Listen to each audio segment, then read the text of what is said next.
Hello and welcome back to Dronacharya IS YouTube channel. I'm Dr. Daman Benipal presenting you daily editorial analysis covering 26th April 2022. इस video lecture में हम आज के important editorials discuss करेंगे जो कि हमारी UPSC preparation point of view से इम्पॉर्टेंट हैं. So let's begin with it. So let's begin with our first article today. It is about the dispute between Russia and Japan related to Kuril Islands. So Pacific Ocean में हमारे पास एक chain of islands है जिसे हम कहते हैं Kureel islands. And इस Kureel islands को लेकर रशिया और जापान के बीच में 2003 से ही डिस्प्यूट चल रहा है. Japan claims that Kuril Island belongs to Japan and they refer to Kuril Islands as their northern territory, and they say that Russia is having illegal occupation of the Kuril Islands, whereas Russia consider Kuril Islands as part of Russia and they call it as Southern Kuril. तो सबसे पहले तो location को समझते हैं कि Kuril islands कहाँ पे हैं और किस तरह रशिया और जापान के बीच में इस पूरे आइलैंड को लेकर डिस्प्यूट है. So as you can see here, यहाँ पे वो रीजन्स जो कि मैं ब्लैक पेन से मार्क कर रही हूँ, these are showing the territory of Russia. Territory of Russia you can see यहाँ पे कुछ इम्पॉर्टेंट जियोग्राफिकल लोकेशंस मार्क की गई हैं. रशिया का एक आइलैंड ग्रुप है यहाँ पे which is called as Sakhalin island, and then there is this Kamchatka peninsula. Recently हमने रशिया का सरमात मिसाइल की जो टेस्टिंग थी उसकी न्यूज़ पढ़ी थी, एंड वी सॉ दैट कि रशिया ने वो जो इंटर कॉन्टिनेंटल मिसाइल थी उसे कामचटका के ऊपर डायरेक्ट किया था. और तब भी मैंने वीडियो में कहा था कि आज आप कामचटका पेनिनसुला की जो लोकेशन है वो देखेंगे. So Kamchatka peninsula, Sakhalin island, and then there is Russia. After this जो रीजन मैं रेड से यहाँ पे मार्क कर रही हूँ, that is highlighting Japan. This is Japan and इसके नीचे भी जापान आइलैंड्स की चेन है. तो यहाँ पे हमने फोकस किस रीजन में करना है? We need to focus on these areas. ये जो एरिया है यहाँ पे, here we have an island chain which is called as Kuril Islands. It is called as Kuril Islands. जापान कहता है कि कुरील आइलैंड्स उसकी नदरन टेरिटरी है because it lies in the north of Hokkaido. Russia claims Kuril islands as their part of country and they call it as southern Kurils. तो Kuril islands को लेकर Russia और Japan के बीच में काफ़ी लंबे टाइम से 2003 से ही डिस्प्यूट चल रहा है.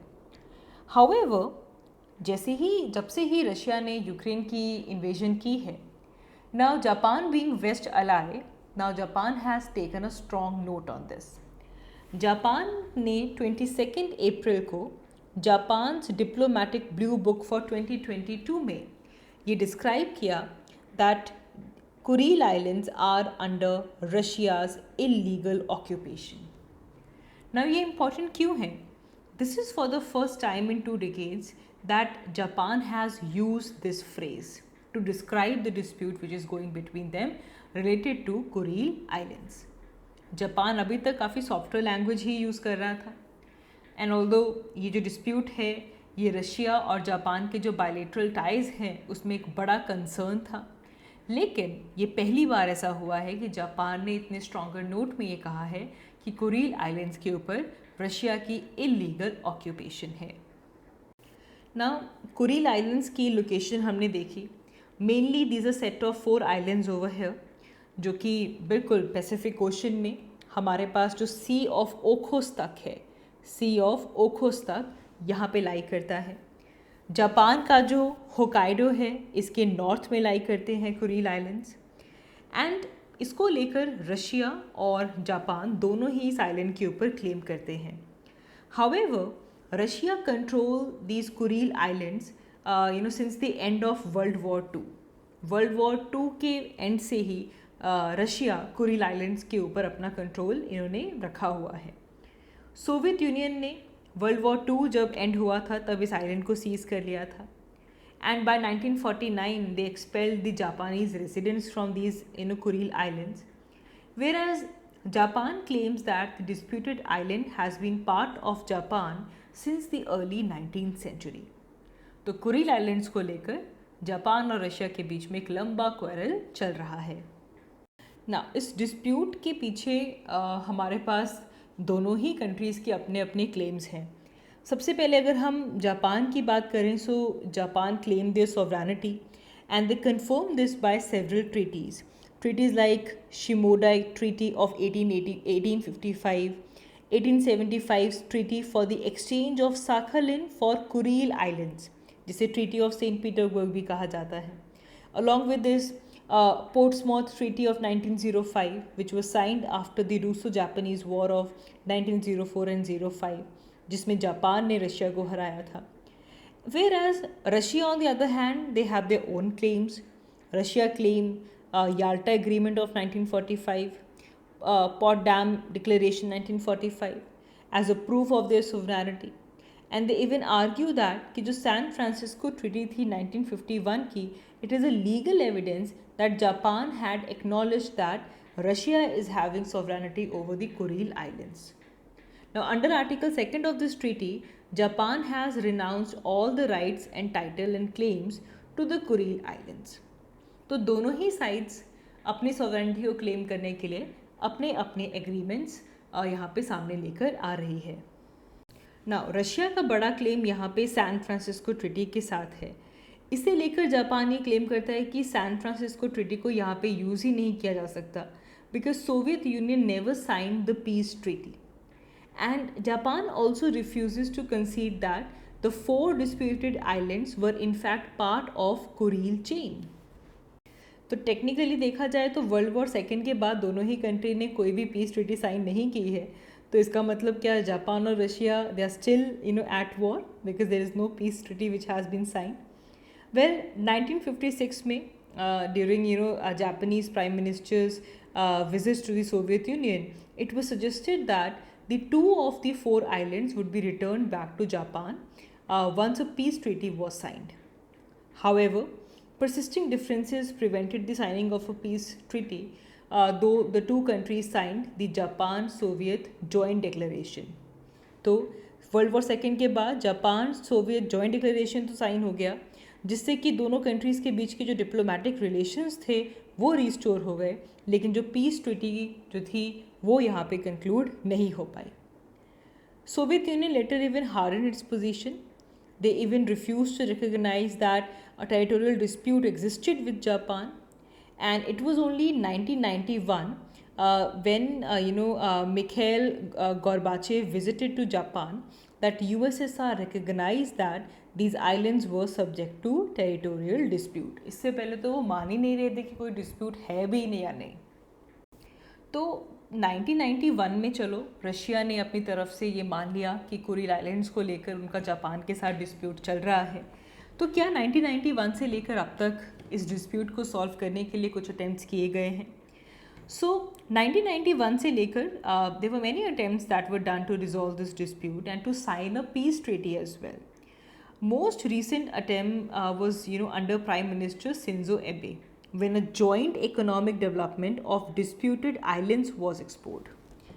In fact, दोनों countries ने ये agree किया था that they have a bilateral negotiation based on the 1956 Japan-Soviet Joint Declaration.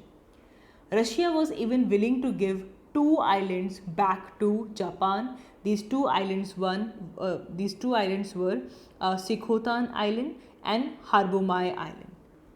ये अग्री कर दिया था रशिया ने कि इन चारों में से ये 2 आइलैंड्स हम वापस जापान को दे देते हैं after the conclusion of peace treaty as per the 1956 declaration. So this was Japan's attempt to improve their ties with Russia, and it was driven by the need of Japan to diversify their energy sources. And अगर हम Russia की बात करें तो Russia also wanted to diversify their buyers. They want to diversify their basket of buyers and to bring more foreign investment. लेकिन दोनों ही sides में जो नेशनलिस्ट सेंटिमेंट्स थे उन्होंने इस डिस्प्यूट की, इस रेजोल्यूशन के खिलाफ इसे होने नहीं दिया and both the sides prevented it. तो इसे लेकर अब करंटली डेवलपमेंट देखने के लिए मिली। जैसे ही रशिया ने यूक्रेन को इन्वेड किया, Japan made it's unhappiness with Russia clear when the foreign minister of Japan said that Russia had occupied the southern part of Kuril Islands and therefore violating the international law.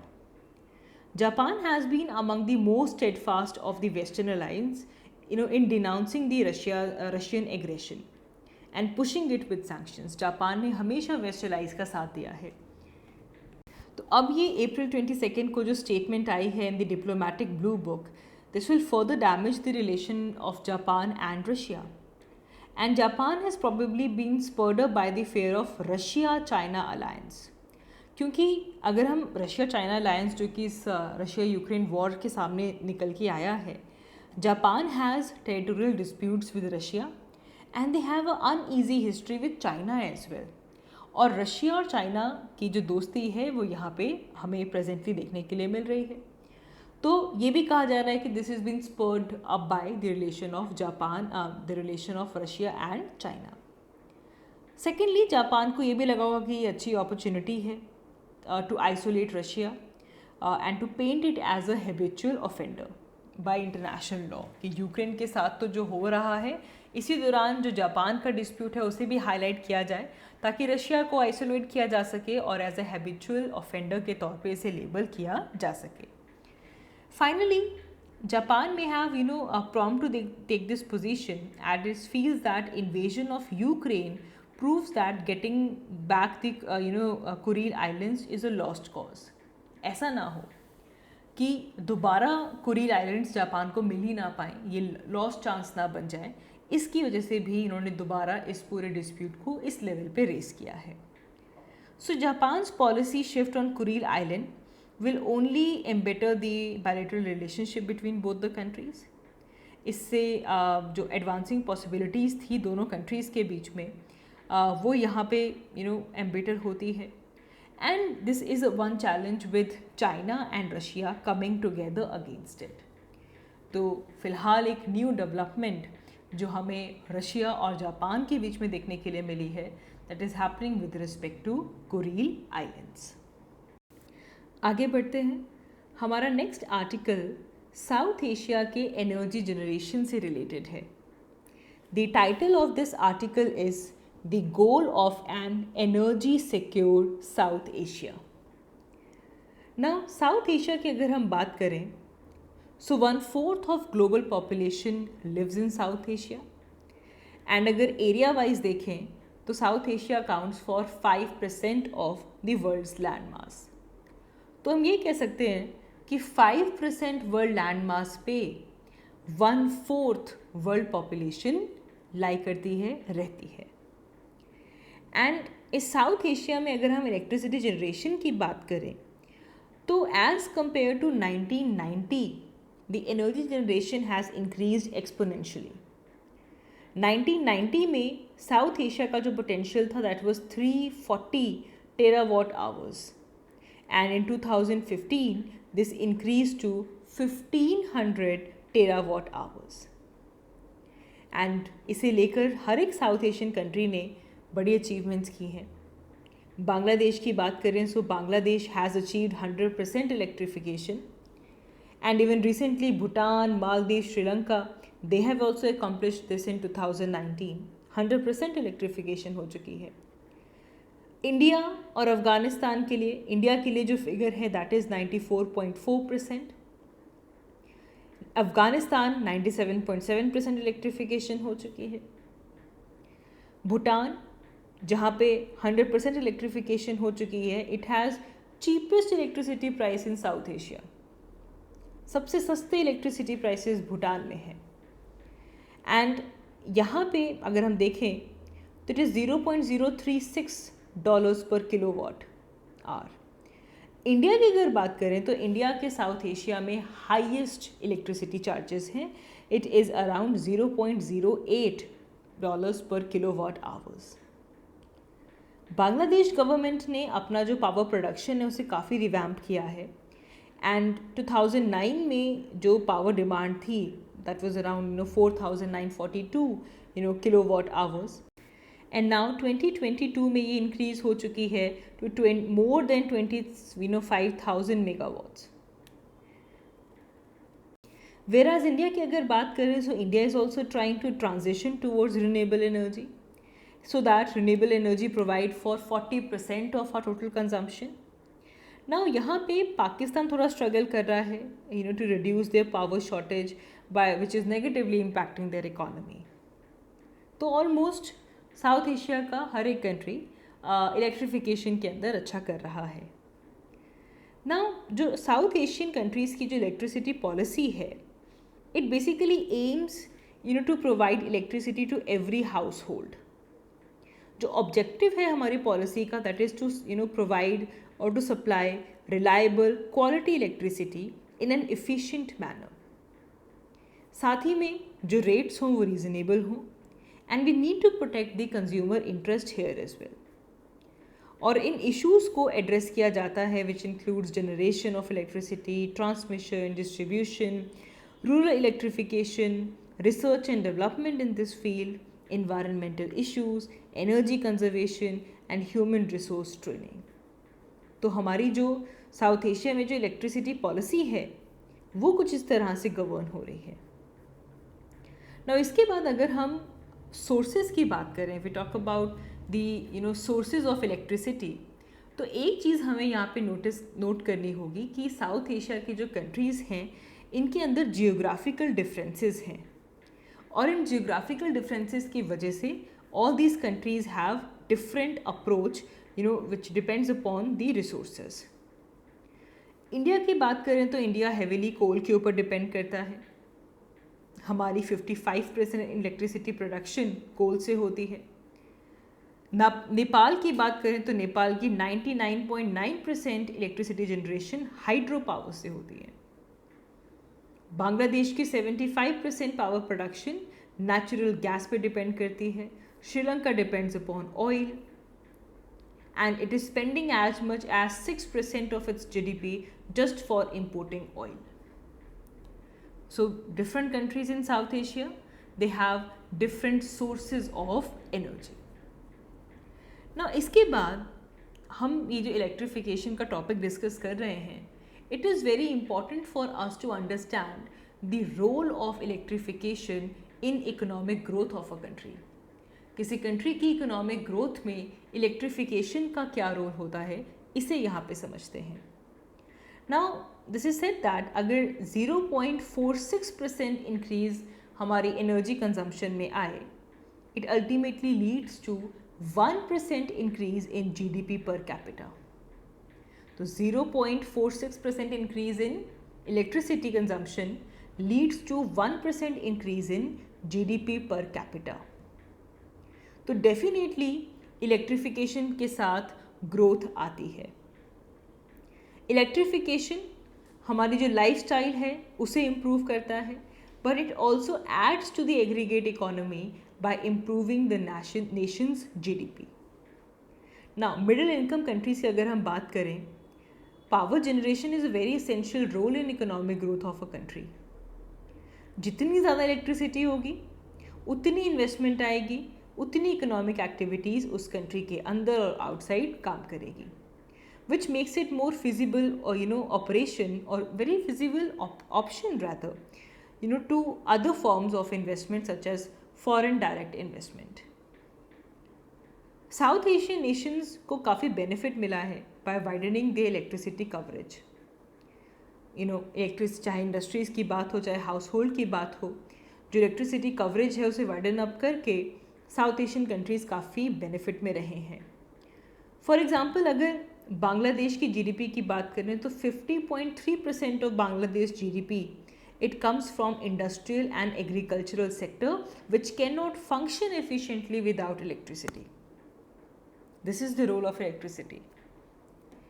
Nepal की अगर हम बात करें तो नेपाल की जो GDP growth है that is an actual of 7.3% since the earthquake in 2015, and this is because of the rapid urbanization which is ultimately aided by increased consumption of electricity. However, Pakistan has suffered a drop in industrialization of the textiles, especially after the wiping out of US 12.4 billion from the industry in 2014 due to power shortage. India leads the entire South Asia in its adaptation to renewable power. Now, the actual demand है India में power की that is increasing by 6% and we are taking huge steps to transition towards renewable energy. Bangladesh में solar power driven electrification specially rural Bangladesh में काफ़ी important step play करता है towards sustainable development goal number 7. What is Sustainable Development Goal 7? It is to ensure access to affordable, reliable, sustainable and modern energy for all. तो जो rural areas में solar power driven electrification हुआ है, इससे हम even हमारा जो sustainable development गोल है इसे भी रियलाइज़ कर सकते हैं.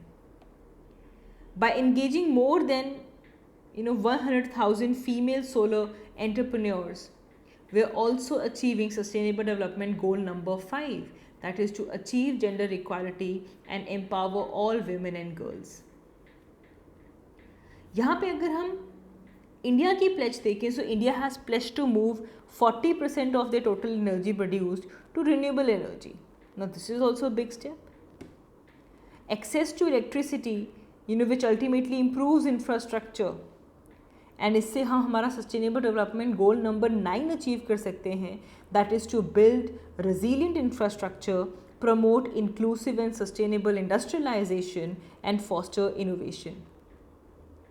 इस इलेक्ट्रिसिटी से, इस एनर्जी से ऑनलाइन एजुकेशन होगी, अफोर्डेबल इंटरनेट आएगा और इससे हमारा sustainable development goal number 4 achieve होगा, that is to ensure inclusive and equitable quality education and to promote lifelong learning for all.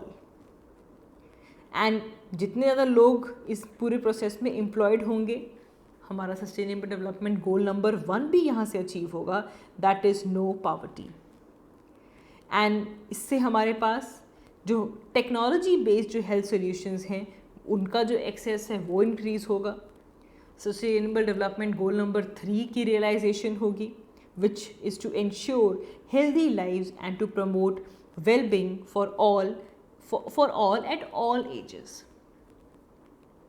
तो क्या हम यहाँ से ये कह सकते हैं कि इलेक्ट्रिफिकेशन से ग्रोथ तो होगी ही होगी, कंट्री में जीडीपी इंक्रीज होगी ही होगी, लेकिन साथ ही में सस्टेनेबल डेवलपमेंट गोल्स की अचीवमेंट में भी ये काफ़ी बड़ा ह्यूज लीप है.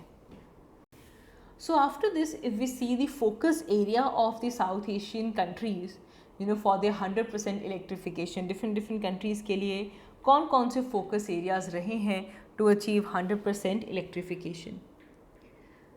South Asian leaders, they have increased their focus on efficient, innovative and advanced methods of energy production.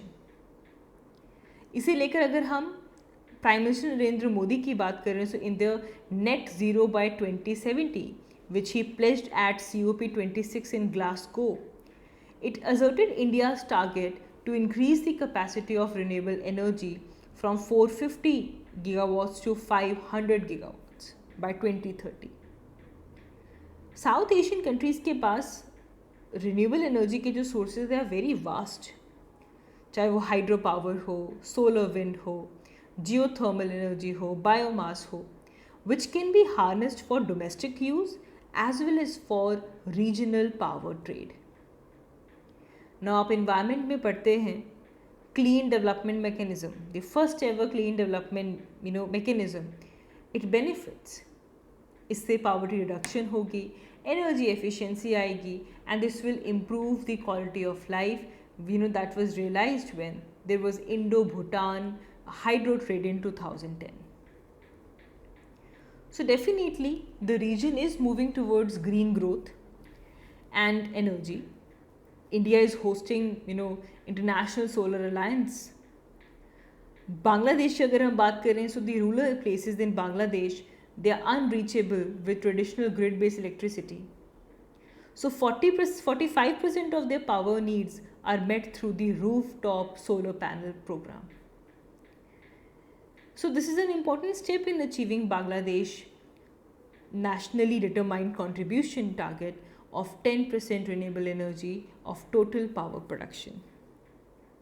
तो हर एक कंट्री अलग अलग रीजन्स में फोकस कर रही है ताकि एफिशिएंसी बढ़ सके, अफोर्डेबिलिटी बढ़ सके. And even in this respect we see कि साउथ एशियन कंट्रीज़ के बीच में बायलेटरल और multilateral even energy trade agreements इसकी वजह से होते हैं. सार्क की अगर हम बात करें, south Asian association for regional corporation, SAARC also prepared a regional energy cooperation framework in 2014, लेकिन अभी तक इसकी इम्प्लीमेंटेशन नहीं हुई, वो काफ़ी क्वेश्चनेबल है. इसके अलावा भी हमारे पास बहुत ज़्यादा मल्टीलेटरल और बायलेटरल एनर्जी ट्रेड एग्रीमेंट्स हैं, जैसे कि India Nepal petroleum pipeline deal, India Bhutan hydro electric joint venture, Myanmar Bangladesh India gas pipeline, BBIN, Bangladesh Bhutan India Nepal sub regional framework for energy cooperation, TAPI pipeline, Turkmenistan, Afghanistan, Pakistan, India, and this is even rumour to be extended to Bangladesh.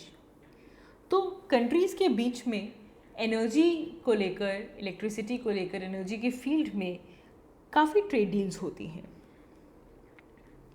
South Asia में जो regional geo politics है, this is basically determined by the conflation of the identity, politics and international border. जो transnational energy projects हैं, इससे multiple social और identical जो issues हैं वो यहाँ से इंगेज होंगे, and this is the major limitation for peaceful energy trade. अगर एनर्जी ट्रेड को आप लिंक कर देते हैं and you perceive it through the lens of conflict resolution and peace building, then the regional security approach with the broader group of stakeholders could help to smoothen the energy trade progress. Currently जो countries के बीच में cross border projects को लेकर जो participation है, that is restricted to talks only. Bhutan और India और नेपाल और इंडिया की अगर हम बात करें, it is now that the power sharing projects among these three nations, Nepal, India, Bangladesh, has been deemed conceivable.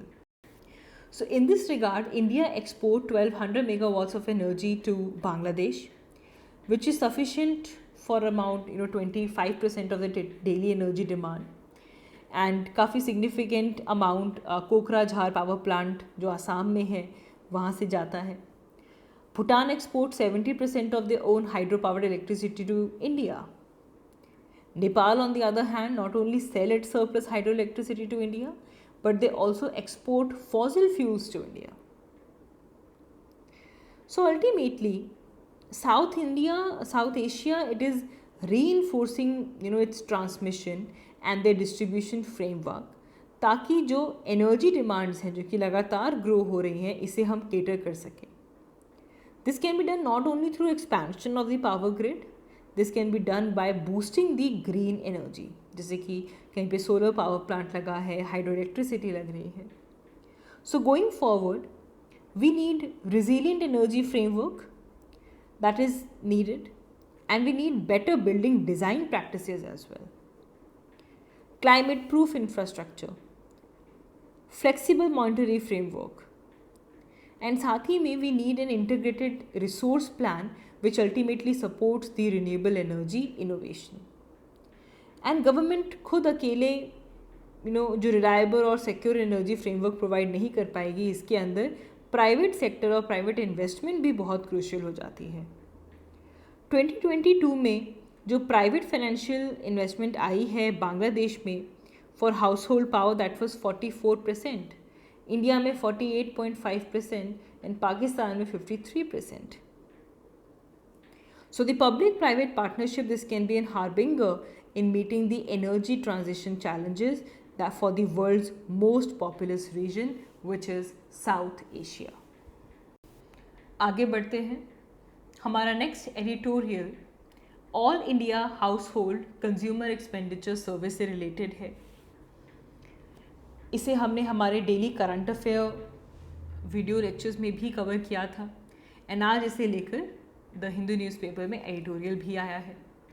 तो याद रखेंगे जो कंज्यूमर एक्सपेंडिचर सर्वे है, this is released by NSO, National Statistical Office, and this is released after every 5 years, जिसे हम ये भी कह सकते हैं कि दिस इज़ अ ट्रेडिशनल क्विनक्वेनियल सर्वे। क्विनक्वेनियल सर्वे वो होता है जो कि हर 5 साल के बाद रिकर करता है एंड इसे NSO, national statistical office, conduct करता है। नाउ ये न्यूज़ में इसलिए आया है because after a very prolonged break it is all set to resume this year. यहाँ पे जो सर्वे है इसमें कंज्यूमर स्पेंडिंग पैटर्न को लेकर इंफॉर्मेशन कलेक्ट की जाती है of the house hold all across the country, both urban and rural. And यहाँ से जो डाटा हम गैदर करते हैं उससे हमारा एवरेज एक्सपेंडिचर कितना हो रहा है ऑन गुड्स एंड सर्विसेज वो यहाँ से रिवील होता है। And ultimately it is used to estimate the household monthly per capita consumer expenditure. यहाँ से जो डाटा आएगा उससे हम एक हाउस होल्ड की monthly per capita consumer expenditure को एस्टिमेट कर पाएंगे, along with this the distribution of its household and the persons over this classes। इससे हमारी कंट्री में डिफरेंट पावर्टी लेवल्स जो चल रहे हैं हम वो डिटरमाइन कर पाते हैं। And with the help of the survey we also review the economic indicators. We also review our economic indicators like GDP. So why we need this survey? देखिए, इसके बिना इंडिया के पास कोई और ऑफिशियल एस्टिमेट नहीं है जो कि हमें हमारी per capita house hold spending के बारे में बताएं। एंड सेकेंडली ये जो सर्वे है ये हमें रूरल और अर्बन पार्ट्स का सेपरेट डाटा देता है। एंड साथ ही में हमारे पास नाउ हर एक स्टेट का स्पेंडिंग डाटा आएगा, यूटीज़ का स्पेंडिंग डाटा आएगा and different socio economic groups में किस तरह से ये स्पेंडिंग हुई है इसे यहाँ पे ये रिलेट किया जाएगा। नाउ प्रीवियस सर्वे जो हुआ था वो 2017 और 18 में हुआ था, लेकिन इसे डिस्कार्ड कर दिया गया था। गवर्नमेंट अनाउंस्ड कि इस सर्वे के अंदर डाटा क्वालिटी इश्यूज थे and therefore the result of this particular survey was not released. लेकिन अब for the year 2022 and 23 this consumer expenditure survey will be again taken up by NSO. So that is all for this video. हमने आज के इस video में जो important editorials हमारे newspaper में आज आए हैं उसे हमने यहाँ पे डिस्कस किया। Thank you so much for watching this video. I will see you all in my next one. Thank you.